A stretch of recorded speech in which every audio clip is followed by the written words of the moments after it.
சத்தமா சொல்லலாமா? ஹல்லேலூயா. கர்த்தர் இந்த நாளை தந்தபடி நான் தேவாதி தேவனுக்கு நான் நன்றி செலுத்துகிறேன். விசேஷமாக இந்த நாளிலும் கர்த்தர் இந்த வேத பாட கூட்டத்திலே நம்மோடு பேசுவாராக, இடைபடுவாராக. நேற்று தினத்தில் சபையில் அறிவித்தோம், இந்த வாரம் புதன்கிழமை இல்லை, திங்கட்கிழமையாக இந்த ஒரு வாரம் மாத்திரம் இந்த பைபிள் ஸ்டடி மாற்றப்பட்டிருக்கிறதுன்னு சொல்லி இந்த ஆன்லைனில் கேட்கிறதான ஒவ்வொரு பிள்ளைகளும் இந்த ஒரு வாரம் மாத்திரம் ஒரு தவிர்க்க முடியாத சூழ்நிலை நிமித்தமாக இந்த வாரம் மாத்திரம் நம்ம திங்கட்கிழமை பைபிள் ஸ்டடி வைத்திருக்கிறோம். அடுத்த வாரத்திலிருந்து தொடர்ந்து நம் புதன்கிழமை இந்த தேவனுடைய சத்தத்தை நாம் கேட்போம். ஹல்லேலூயா. கர்த்தர் இந்த உயிர்ப்பின் சத்தியங்களை பேசி இது நமக்கு 49வது வாரம். ஹல்லேலூயா. இந்த 49 வாரங்களும் இந்த உயிர்ப்பின் சத்தியங்கள் மூலமாக நம்மோடு பேசி கொண்டிருக்கிறார், இடைப்பட்டு கொண்டிருக்கிறார். இன்னும் 3 வாரங்கள் வந்தால் நம்முடைய இந்த உயிர்ப்பின் சத்தியங்களை ஒரு வருட காலத்தை நம்ம முடிக்க போகிறோம். ஹல்லேலூயா. இந்த உயிர்ப்பின் சத்தியங்களில் அதிகப்படியான விசுவாசத்தை குறித்து ஆண்டவர் நம்மோடு பேசி வருகிறார், நம்மோடு இடைப்பட்டு கொண்டிருக்கிறார். கடந்த வாரத்தில் கூட மழையின் காரணமாக நம்முடைய ஆன்லைன் சர்வீஸை போட முடியாமல் போயிடுச்சு. ஆனாலும் சத்திய வசனம் நம்மோடு பேசப்பட்டது. ஆண்டவர் நமக்கு நினைப்பூட்டின காரியம் விசுவாசமும் நல்ல போராட்டமும். இந்த நல்ல போராட்டத்தை போராடுவதற்காகவே அழைக்கப்பட்டோம் என்று சொல்லி கடந்த வாரத்திலும் அதுக்கு முந்தின வாரத்திலும் இந்த அழைப்பை குறித்து கர்த்தர் நம்மோடு இடைப்பட்டார். இந்த நாளில் கூட இந்த நல்ல போராட்டத்தை குறித்து ஒரு சில காரியங்கள் நம்மோடு பேசுவார், நம்மோடு இடைப்படுவார். இடத்தில் வாசிக்கலாம். அப்போஸ்தலனாகிய பவுல் தீமோத்தேயுக்கு எழுதின நிருபம், 1வது நிருபம், அதனுடைய 1ஆம் அதிகாரம், அதனுடைய 18ஆம் வசனத்தை வாசிக்க கேட்போம். 1 தீமோத்தேயு புஸ்தகம் 1ஆம் அதிகாரம், அதனுடைய 18 மற்றும் 19ஆம் வசனத்தை நாம் வாசிக்க கேட்போம்.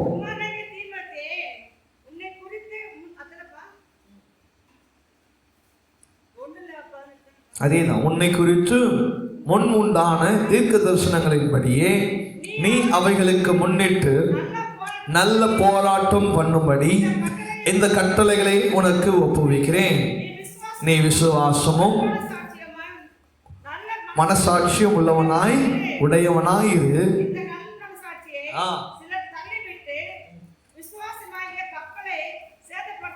ஹல்லேலூயா, ஹல்லேலூயா. இந்த நாளில் ஆண்டவர் நம்மோடு இந்த நல்ல போராட்டத்தை குறித்து சொல்லுகிறதான காரியம் என்னவென்று சொன்னால், நீங்கள் அப்போஸ்தலனாகிய பவுல் தீமோத்தேயுக்கு கூறப்படுகிறதான இந்த அறிவுரையில் அவர் சொல்லுகிறதான காரியம், தீமோத்தேயுவே, நீ ஊழியத்தில் நல்ல வசதியாக இருப்ப, உனக்கு நல்ல காரியங்கள் நடக்கும், உனக்கு நல்ல வீட்டை ஆண்டவர் கொடுப்பார், நல்ல வாகனத்தை கொடுப்பார், நல்ல வசதி வாய்ப்புகளை உனக்கு ஏற்படுத்தி கொடுப்பார் என்று சொல்லி அப்போஸ்தலனாகிய பவுல் தீமோத்தேயுக்கு அறிவுரை கூறப்படவில்லை.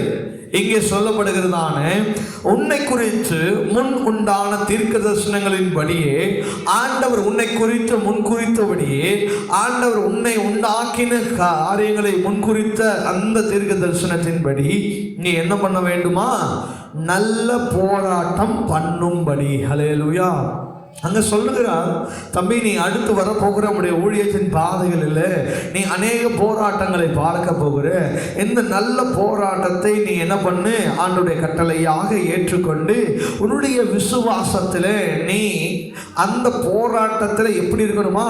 நல் மனசாட்சியோடு இருக்கணும். இந்த நல் மனசாட்சி தான் நம்முடைய விசுவாசத்தில், விசுவாசமும் நல்மன சாட்சியம் என்ற முதல் காரியத்திலே நாம் அதை வாசித்தோம். இந்த நல் மனசாட்சி என்பது நம்ம போராடுகிற போராட்டத்தில் நாம் எப்படிப்பட்டவர்களாக இருக்கிறோம் என்பதை அடுத்தவர்கள் நம்மை குறித்து என்ன பண்ணணும்? தெரிந்து கொள்ளணும், சொல்லப்படுகிற காரியங்களாக இருக்கணும். அவர்கள் போராட்டத்தை ஜெயித்தார்கள், போராட்டத்தில் வந்தார்கள், போராடினார்கள், ஜெயித்தார்கள். இப்பேற்பட்ட சாட்சிகள் நம்மை குறித்து அநேகர் சொல்லப்பட வேண்டியதாக காணப்படுகிறது. இது கேட்டுக்கொண்டிருக்கிற என் தேவ ஜனமே, இன்னைக்கு ஜனங்களுக்கு போராட்டம் அப்படின்னு சொன்னா நம்ம பயந்து போகிறோம்.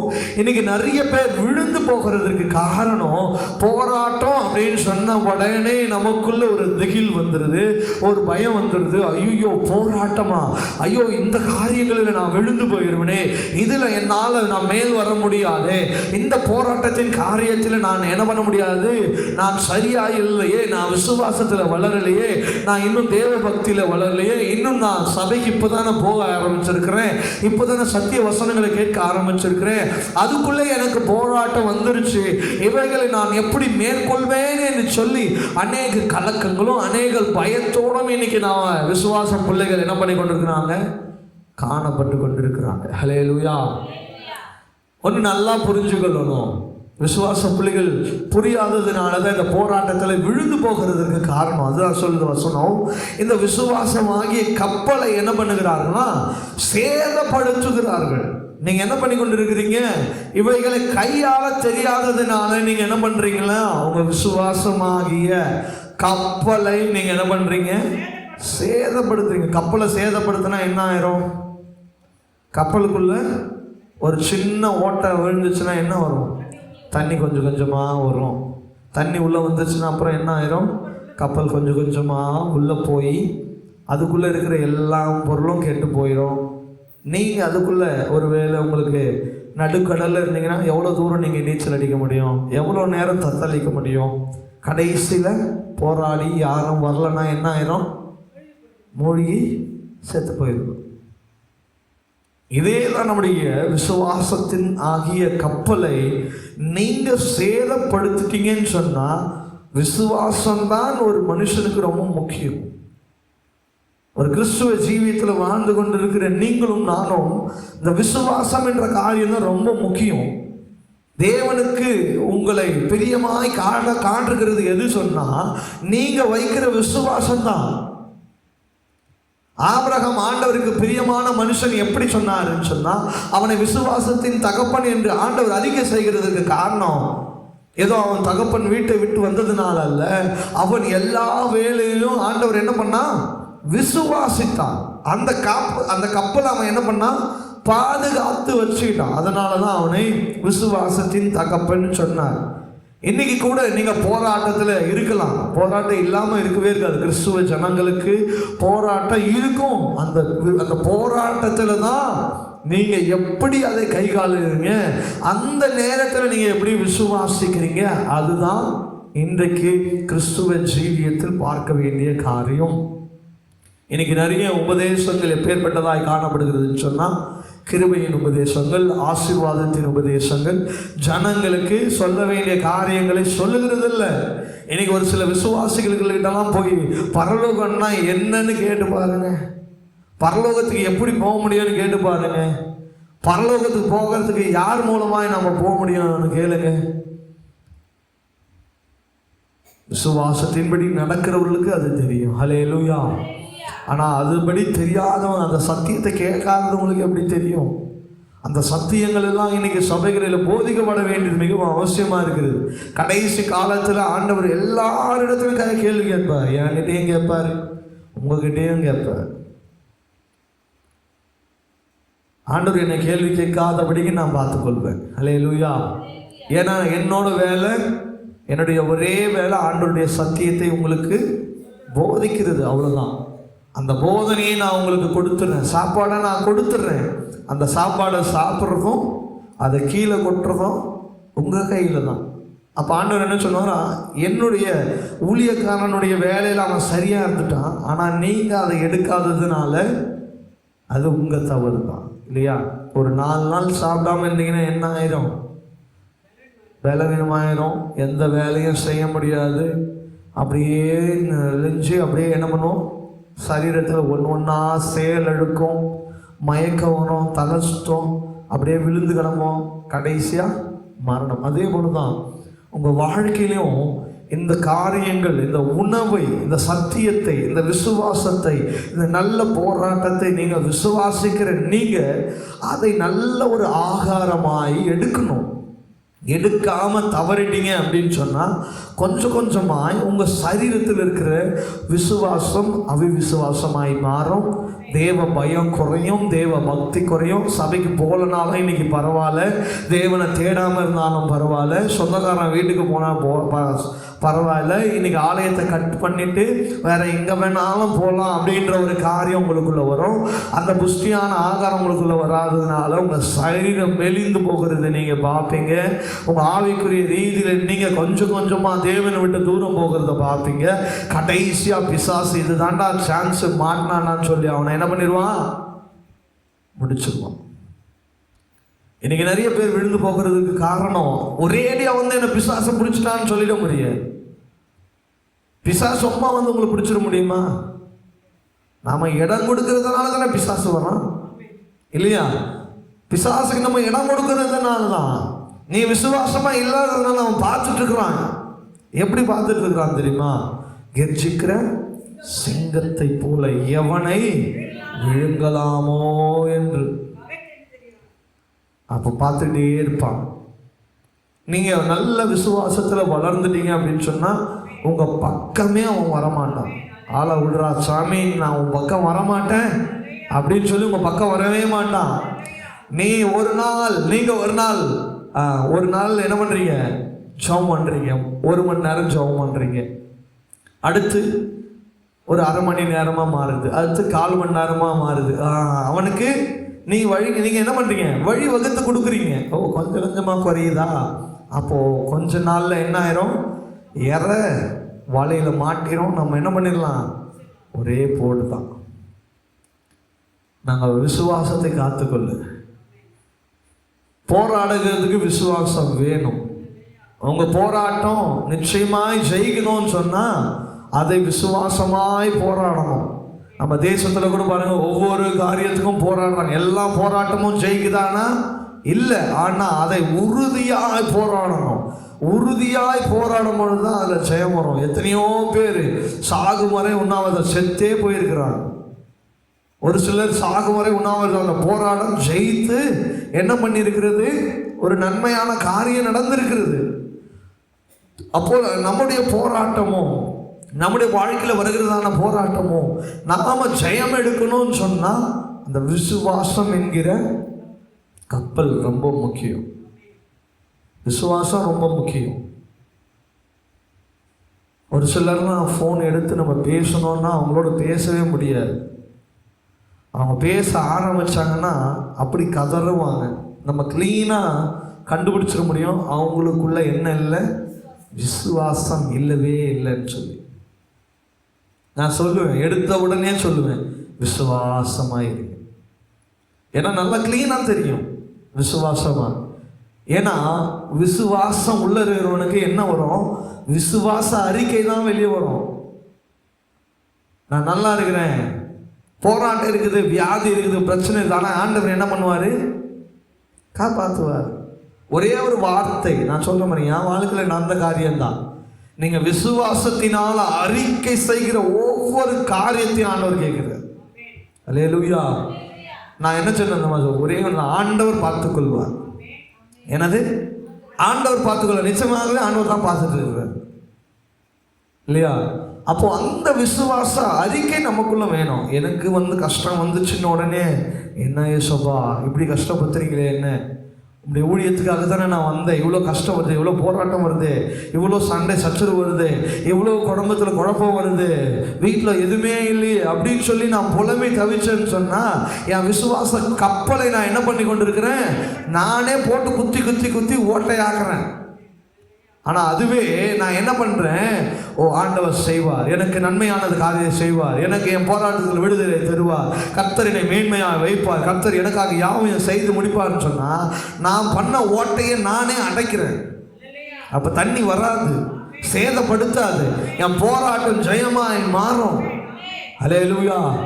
உங்கள் வாழ்க்கையில் அப்படிதான். எப்பேற்பட்ட சூழ்நிலை மிகவும் நான் நல்லா புரிஞ்சுக்கோங்க, கிறிஸ்டியன் ஜீவியத்தில் ஆவிக்குரிய ரீதியில கடைசி காரியம் என்ன தெரியுமா? போராட்டம் தான். இந்த போராட்டத்தை மட்டும் நீங்க மேற்கொண்டுட்டீங்கன்னு சொன்னா அடுத்து ஆண்டவர்கிட்ட தான் உங்களுக்கு அப்பாயின்மெண்ட். அல்லேலூயா. நல்லா புரிஞ்சுக்கணும், போராட்டத்தில் போராடுகிறதுக்கு பயப்படாதீங்க. ஏன்னா போராட்டம் தான் கடைசி ஸ்டேஜ். நம்ம எல்லாம் என்ன ஸ்டேஜில் இருக்கிறோம்? கடைசி ஸ்டேஜில் இருக்கிறோம். அடுத்து எங்க? ஸ்ட்ரெயிட்டா நமக்கு பரலோகத்துக்கு டிக்கெட்டு இல்லையா? அப்போ அந்த கடைசி ஸ்டேஜில் இருக்கிற நாம கடைசி ஸ்டேஜில் நம்ம இருக்கிற பொழுது நம்ம விசுவாசத்தை கடைசியில் விட்டுறக்கூடாது. ஆண்டவர் தான் நேற்று கூட அந்த இலைப்பாறுதல் குறித்து பேசும்போது நீங்கள் கடைசி பரியந்தமும் இந்த வெளிப்படுத்தலை வாசிக்கும் பொழுது கடைசியில் உங்களுடைய விசுவாசத்தில் நீங்கள் விழுந்து போனால் உங்களுக்கு அந்த இலைப்பாறுதல் கிடைக்காதுன்னு சொல்லியிருக்குது. அப்படியா? நீங்கள் கடைசி நேரத்தில் உங்கள் போராட்டத்தில் கொஞ்சம் வழி விலகிட்டீங்கன்னு சொன்னால் கர்த்தர் உங்களுக்காக வைத்திருக்கிற அந்த மேன்மையான காரியத்தை நாம் எழுந்து விடுகிறோம். இவ்வளோ நேரம் நான் கத்திட்டு இருக்கிறேன், போராட்டம் போராட்டம் போராட்டம். நான் தினம் இதை தானே கேட்குறேன் என் வாழ்க்கையில் அப்படின்னு சொல்லுகிறீங்களா? ஆண்டவர் இந்த போராட்டத்தில் நமக்கு ஜெயத்தை தருகிறதுக்கு தான் கல்வாரி சிலுவையிலே உங்களுக்காகவும் எனக்காகவும் அடிக்கப்பட்டு தொங்கி ரத்தம் சிந்தி உங்களையும் என்னையும் மீட்டெடுத்திருக்கிறார். அல்லேலூயா, அல்லேலூயா. ஆண்டவர் போராடின காரியத்தில் ஒரே ஒரு சதவீதம் கூட நம்ம போராடலை. அல்லேலூயா. அந்த நல்ல போராட்டத்தை போராடுவதற்கு ஆயத்தமாகுங்க. அந்த நல்ல போராட்டத்தை போராடின மனுஷன் எல்லாம் இன்னைக்கு நம்ம பேசி கொண்டிருக்கிறோம். ஒவ்வொரு மனுஷனை குறித்து பேசுகிறோம் பைபிள் இருந்து. ஏன் எல்லாரும் குறித்து நம்ம பேச முடியாது. யாரெல்லாம் அந்த நல்ல போராட்டத்தை போராடி ஜெயம் எடுத்தாங்களோ அவர்கள தான் நல்ல போராட்டத்தை போராடினாங்க. ஹல்லேலூயா. நான் உங்களுக்கு ஒரு 2 வாரத்துக்கு முன்னாடி இந்த காரியத்தை சொல்லியிருந்தேன்னு நினைக்கிறேன். ஆண்டவருடைய சீஷர்கள் எல்லாருமே நல்ல போராட்டத்தை போராடி மரிச்சாங்க. அப்போ ஒரு மனுஷனை மாத்திரம் ஆண்டவர் வேறு பிரிக்கிறார். அந்த 12 பேர்ல ஒருத்த மட்டும் ரத்த சாட்சியா மறிக்கல. நான் யோசிச்சேன், ஏன் ஆண்டவரே அந்த மனுஷன் மீது மட்டும் ஏன் உங்களுக்கு அளவு கடந்த பாசம் அப்படின்னு சொல்லி நான் யோசிக்கும் பொழுது ஆண்டவர் அவனை கொண்டு வேறு திட்டத்தை வைத்திருந்தார். ஹல்லேலூயா, ஹல்லேலூயா. 12 பேர்ல 11 பேர் ரத்த சாட்சியா மறிச்சாங்க. அந்த ஒருத்தனையும் ரத்த சாட்சியா மறிக்கிறதுக்கு எடுத்துட்டு போய் போட்டாங்க. ஆனால் அவன் மறிக்கலை. ஏன்னா அவனை ஆண்டவர் வேறு திட்டத்திற்காக பயன்படுத்தினார். ஹல்லேலூயா. அவன்தான் யாரு? அப்போஸ்தலனாகிய யோவான். யோவான் என்ன பண்ணாங்க? எண்ணெய் சட்டியில் போட்டாங்க. அவன் சாவல. ஆனால் கொடிய விலங்குகள் இருக்கிறதான பத்மோஸ் தீவில் அவனை கொண்டு போய் விடுறாங்க. ஹல்லேலூயா. அங்கே விஷங்கள் நிறைந்த பாம்பும் விஷங்கள் நிறைந்த பூச்சிகளும். அவங்க நினைச்சாங்க யோவான் சாப்டர் முடிஞ்சது, அங்கே தானே நீ தப்பிச்ச, இங்கே என்ன பண்ண முடியாது, தப்பிக்க முடியாது. ஆனால் யோவானை கொண்டு வைத்திருந்த திட்டம் தனியாக கொண்டு போயிட்டார். எந்த டிஸ்டர்பன்ஸும் வரக்கூடாது. ஏன்னா ஒரு வெளிப்பாடு நான் உனக்கு கொடுக்க போகிறேன், அந்த இடத்துல உனக்கு எந்த டிஸ்டர்பன்ஸும் இருக்கக்கூடாது. ஹல்லேலூயா. அங்கே தான் அவனுக்கு இந்த வெளிப்படுத்தல் விசேஷத்தை கர்த்தர் கொடுத்தான். ஹல்லேலூயா. ஆண்டவர் ஒரு சில நேரங்களில் உங்களை வேறு பிரிக்கிறாருன்னு சொன்னால் ஒரு மேன்மையான காரியத்தை உங்களுக்கு தருவதற்கு. உங்களை எல்லா மனுஷனிடத்துல உங்களை வேறு பிரிக்கிறாரு அப்படின்னு சொன்னால் ஏதோ ஒரு காரியத்தை உங்களிடத்தில் ஆண்டவர் பார்த்துருக்கிறார். எல்லாரும் விடவே ஆண்டவர் நம்மை வித்தியாசமாய் நேசிக்கிறார், வித்தியாசமான காரியத்தை செய்ய போகிறாருன்னு சொன்னால் நீங்கள் விரும்புகிற காரியத்தின்படி ஆண்டவர் நடத்த மாட்டார். ஆண்டவர் ஒரு சில காரியங்களை உங்களை வேறு பிரிப்பார். நீங்கள் நேசிக்கிறவங்க அவங்க கூட இருந்தால் எனக்கு நல்லா இருக்கும்னு நினைப்பீங்க. அப்போ தான் அந்த மனுஷன் உங்களை விட்டு என்ன பண்ணிடுவான்? ஓடி போயிடுவான். இவங்க இருந்தால் நல்லா இருக்கும்னு நினைப்பீங்க. அவன் தான் அப்போ தான் என்ன பண்ணுவான்? சொல்லுவான், உன் கூட தான் நான் இருப்பேன், உன் கூடவே தான் இருப்பேன். ஆனால் கடைசி வரைக்கும் அவனால் இருக்க முடியாது, எங்கேயாவது ஓடி போயிடுவான். ஏன்னு சொன்னால் ஆண்டவர் உங்களை கொண்டு வைத்திருக்கிற திட்டம் வேறு. உங்களை கொண்டு காரியம் செய்கிறது வேறு. நீ தனியாக தான் போராடணும்னு ஆண்டவர் வச்சிருக்கிறார். நீங்கள் போராட வேண்டிய காரியங்களை போராடி தான் பெற்றுக்கொள்ளணும். அல்லேலூயா. அப்போ தான் உங்கள் விசுவாசம் பெருகும். உங்கள் விசுவாசம் உங்களிலே பலப்படும். விசுவாசம் உங்களுக்குள்ளே நிறைய காரியங்களை உங்களுக்கு சொல்லிக் கொடுக்கும். விசுவாசித்து மட்டும் பாருங்க. நிறைய பேர் விசுவாசத்தில் குறைவுள்ளதெல்லாம் இருக்கிறீங்க. உங்கள் முகத்தை பார்க்கும் போதே தெரியுது விசுவாசத்தில் எந்த அளவுக்கு நீங்கள் குறைந்திருக்கிறீங்க, எந்த அளவுக்கு நீங்கள் நிறைந்திருக்கிறீங்கன்னு சொல்லி உங்கள் முகத்தை பார்க்கும் போதே என்ன பண்ணுது, கிளீனாக தெரியுது. அப்போ அந்த விசுவாசத்தில் நாம் இன்னும் அதிகமாய் பலப்படணும். போராட்டங்களை சந்திக்கணும், அதில் ஜெயம் எடுக்கணும். அப்போ தான் அடுத்த ஸ்டேஜுக்கு நம்ம போக முடியும். ஒரு சின்ன குழந்தைகளை போலவே இன்னும் அதே காரியத்தில் இருந்தோம்னு சொன்னால் அடுத்தடுத்த கட்டங்களுக்கு ஆண்டவர் நம்மளை கொண்டு போக முடியாது. விசுவாச அறிக்கைகளை சொல்லுங்கள். சொல்லிகிட்டே இருக்கும்போது அடுத்து ஆண்டவர்களை மேன்மேலாய் படிப்படியாய் கொண்டு போயிடுவார். ஹல்லேலூயா, ஹல்லேலூயா. அதுக்கு தான் ஆண்டவர் உங்களை விசுவாசிக்க சொல்கிறார். இன்னொரு வசனத்தை கூட நம்ம பார்க்க போகிறோம். 1 கொரிந்தியர் புஸ்தகம் 9ஆம் அதிகாரம். அப்போஸ்தலனாகிய பவுல் கொரிந்தியருக்கு எழுதின நிருபம் அதனுடைய 9ஆம் அதிகாரம் 25 மற்றும் 26 வசனத்தை வாசிக்க கேட்போம். 1 கொரிந்தியர் புஸ்தகம் 9ஆம் அதிகாரம் அதனுடைய 25. பந்தயத்துக்கு போராடுகிற யாவரும் எல்லாவற்றிலும் இச்சை அடக்கமாய் இருப்பார்கள். அவர்கள் அழிவுள்ள என்ன பண்றாங்கன்னா அழிவுள்ள கிரீடத்தை பெரும்படிக்கு அப்படி செய்கிறார்கள். நாமோ அழிவில்லாத கிரீடத்தை பெரும்படிக்கு அப்படி செய்கிறோம்.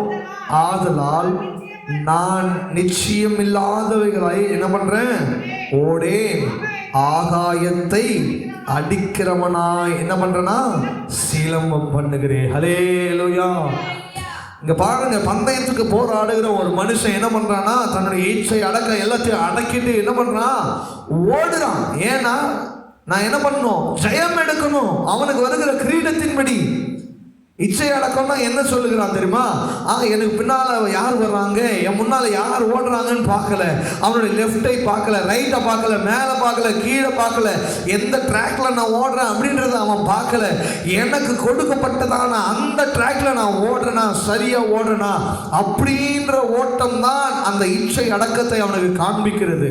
இன்னைக்கு நீங்க கூட விசுவாசத்தின் காரியங்களில் நீங்க நல்ல போராட்டத்தை போராடுகிறீங்களா, நீங்க உங்க காரியத்தை மாத்திரம் பாருங்க. அடுத்தவன் என்ன பண்றான், உங்க பக்கத்து வீட்டுக்காரன் எப்படி இருக்கிறான், அவன் எப்படி இருக்கிறான், 5 வருஷத்துக்கு சபைக்கு முன்னாடி போனவன் எப்படி இருக்கிறான், 10 வருஷத்துக்கு முன்னாடி சபைக்கு போனவன் எப்படி இருக்கிறான், நேற்று வந்தவன் சபைக்கு எப்படி இருக்கிறான், நாளைக்கு வர போறவன் எப்படி இருக்கிறான், அதெல்லாம் நமக்கு தேவையான காரியம் அல்ல.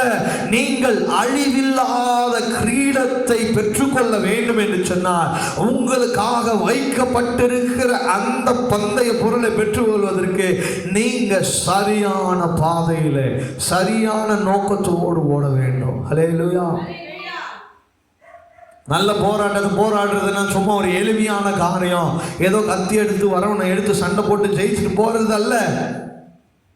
நம்ம பிசாசை எதிர்த்து போராடி கொண்டு இருக்கிறோம். ஜாக்கிரதை உள்ளவளா இருக்கணும். கொஞ்சம் தவறினா அவனை நம்ம என்ன பண்ணிடுவான், ஜெயம் எடுத்துட்டு போயிடுவான். இன்னைக்கு நிறைய பேர் எல்லாவற்றையும் லேசா எடுத்துக்கொள்கிறது. எல்லாவற்றையும் நான் பார்த்துக்கொள்வேன், எல்லாவற்றையும் நான் செய்து விடுவேன், எல்லாவற்றையும் நான் மேற்கொள்ள விட்டுருவேன். ஏன்னா நான் நல்ல பலசாலியா இருக்கிறேன், நான் புஷ்டியா இருக்கிறேன், நல்லா சாப்பிடுறேன் அப்படின்னால நீங்க பிசாசை மேற்கொள்ள முடியாது. உங்களுடைய ஆவிக்குரிய வாழ்க்கையில நீங்க நல்ல போராட்டத்தை போராடுவதற்கு நீங்க சரியான தகுதி உள்ள பாத்திரமா இருந்தா மட்டும்தான் அவனை நீங்க மேற்கொள்ள முடியும். அல்லேலூயா, அல்லேலூயா. எனக்கு ஒரு சின்ன வியாதி வந்துட்டா நம்ம சாஞ்சு போறோம் இல்லை, ஏன் தெரியுமா? ஒரு கஷ்டம் வந்துட்டா நம்ம சாஞ்சு போவோம். ஏன் தெரியுமா?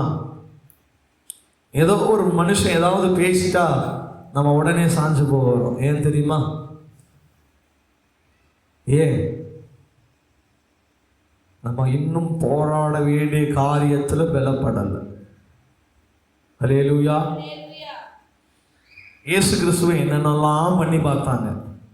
இயேசு கிறிஸ்துவை எப்படியெல்லாம் மாட்டி விட்டு அவரை என்ன பண்ணிடலாம், மாட்டி விட்டு மனுஷன் போட்டு தள்ளிடலாம் அப்படின்னு சொல்லி ட்ரை பண்ணாங்க. ஆனால் அவர் அதெல்லாம் கண்டுக்கவே இல்லை. நீ என்ன வேணாம் பேசிட்டு போடா, எனக்கு என்னுடைய வேலை என்ன, என் பிதாவின் சித்தத்தை செய்வதே என்னுடைய பிரதான வேலை. அதுதான் இங்கே பந்தய பொருளை பெற்றுக்கொள்வதற்காக இச்சை அடக்கத்தோடு அவருடைய காரியத்தை என்ன பண்ணாரு, சரியாக பண்ணாரு. ஏன்னா அவருக்கு முன்னாடி கிரீடம் இருக்குது.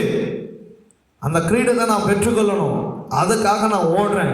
என்ன பிதா எதுக்கு அனுப்பினாரோ அதை நான் செய்வதற்காக என்ன வந்தாலும் நான் சகிக்கிறதுக்கு தயாராக இருக்கிறார் பாருங்க. அதுதான் உண்மையான நல்ல போராட்டம். இதை சகிக்கிறதுக்கு எத்தனை பேர் இருக்கிறோம்?